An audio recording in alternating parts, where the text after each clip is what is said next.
Video yathu ya lero tikuoneserani mmene tingayikire bra effect. Kumbuyo background isamoneke bwinobwino. Ena amati portrait. Ndemo sara nthawi tiyeni tiyambe. Ndiye tugwisa ntchito apapayi ndi TikTok ndiye tisecha kuti portrait kena tipanga search ndiye tipanga click oyambirira uyu amulemba kuti portrait kenako ifika apa itisegulirano kamera yathu ndiye tiyidikira kuti ilode ya au blau chano wabwera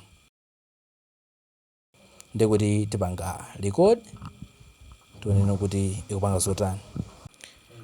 Apo ndiye makhala kuti yamalizana kupanga record ndiye kuti tikuyidikira iplay tione kuti yabwera zotani.